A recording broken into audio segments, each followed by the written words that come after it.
ये कह रहे हैं कि ये गुरु ग्रंथ साहिब महाराज की बेअदबी करना चाहते थे, तो महाराज के स्वरूप ले जाना चाहते थे जींद, लेकिन उसका एक प्रोटोकॉल होता है। जिस गुरुद्वारा साहब में हमें गुरु ग्रंथ साहिब महाराज की भीड़ चाहिए, उस गुरुद्वारा साहब का लेटर पैड होती है, मैनेजर के प्रधान के साइन होते हैं, उसके बाद जो वहाँ का मेंबर होता है उसके साइन होते हैं, तो तब जाके फिर हेड ऑफिस जड़ा है गुरु ग्रंथ साहब देता है।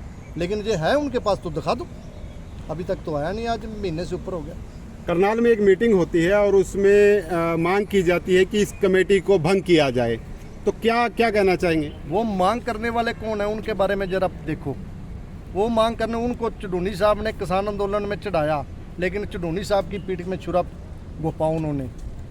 और किसानों के आंदोलन में जो लोग सेवा करते थे, जो पैसे दे गए थे, इन्होंने पैसे वो हड़पे आज तक हिसाब नहीं दिया, खुद तो हिसाब नहीं दिया हड़पके, और इल्ज़ाम लगा रखे संत आदमी के ऊपर इल्ज़ाम लगा रहे हैं, महंत करमजीत सिंह जो एक सच्चा सुच्चा आदमी है, संत आदमी है।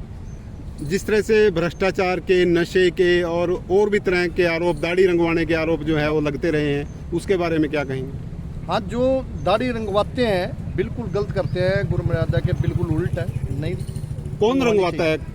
कौन रंगवाता है? तो जो कमेटी से जुड़े हुए लोग हैं? हाँ, बिल्कुल कमेटी से जुड़े लोग हैं जी।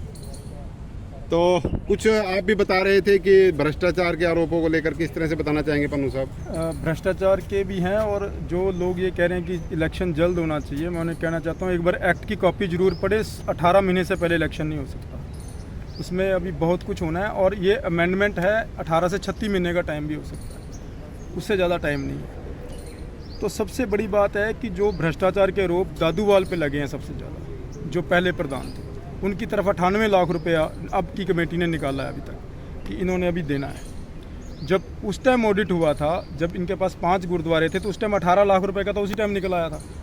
अखबारों में हमारे मेंबर्स उस टाइम के थे, उन्होंने शरेआम बयान दिया था कि 18 लाख रुपए दादूवाल ने देने हैं। तो अब जब उनकी तरफ पैसे निकलते हैं, वो तिलमिला उठे, लड़ाई करने लगे, झगड़ा करने लगे। ये बात एक जो जिस तरह से ऑडियो वायरल हुआ, क्या कारण था कि ये जिस तरह से अंदर की बात बाहर तक आई है, लोगों ने सुनी? ये अंदर की बात बाहर इसलिए आई है क्योंकि वहाँ पे ये धमीजा साहब और दादूवाल शरेआम बदमाशी कर रहे थे, कई मीटिंगों में इन्होंने की।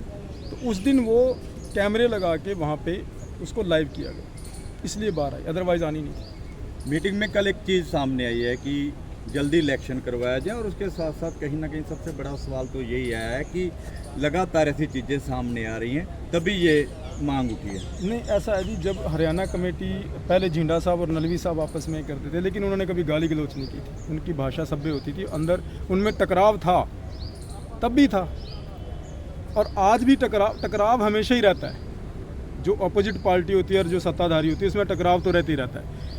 लेकिन ये जो बातें आई है ना, जो गंदी गालियाँ निकालनी गुरुद्वारे में बैठ के, और वो भी हिस्टोरिकल गुरुद्वारा में बैठ के, वो बहुत शर्मसार करने वाली बात है। और ये जो कह रहे हैं कि ये इसलिए इलेक्शन की मांग उठ रही है कि ये गलत है।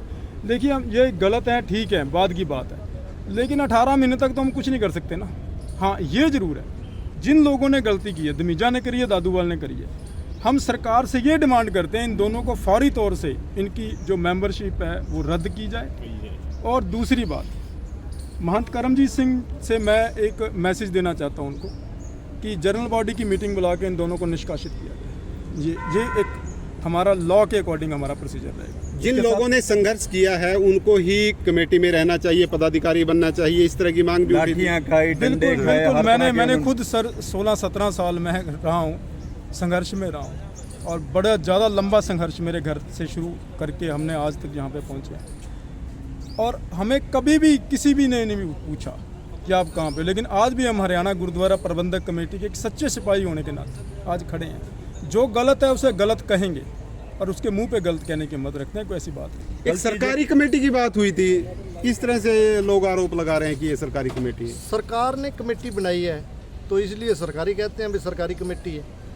और उसमें एक थोड़ा सा जो सच्चाई है, वाकई संघर्ष करने वाले आदमी घर बैठे हैं, कुछ जो इस टाइम जिंदा हैं, उनको नहीं लिया गया, तो इसलिए ये और ज़्यादा होगी भी सरकारी कमेटी है। उसके साथ एक चीज़ और निकल के आई, उन्होंने कहा है कि सरकार कहीं ना कहीं सिखों को आपस में लड़ाकर दो गुट बना के, एक महंत गुट एक दादूवाल गुट, कल को इलेक्शन कराते हैं दोनों गुटों को अलग अलग अपना इलेक्शन लड़ेंगे, बाद में फिर वही बीजेपी की साथ चले जाएंगे। नहीं, सरकार का इसमें क्या लेना देना है? एक बंद कमरे में मीटिंग हो रही है, एग्जेक्टिव की मीटिंग हो रही है, तो उसमें सरकार थोड़ा कहती है लड़ो। सरकार तो कहती है भाई अपना काम करके दिखाओ। तो काम करके दिखाओगे तो तभी तो संगत इनको अच्छा कहेगी। अब इन्होंने गलत किया है तो संगत सारी नाराज नहीं हो रही, टोटल संगत नाराज हो रही है इस बात के ऊपर। पूरा रोष है पूरी संगत के ऊपर। नहीं, ये क्यों किया? बिल्कुल गलत किया धमीजा साहब ने, बिल्कुल।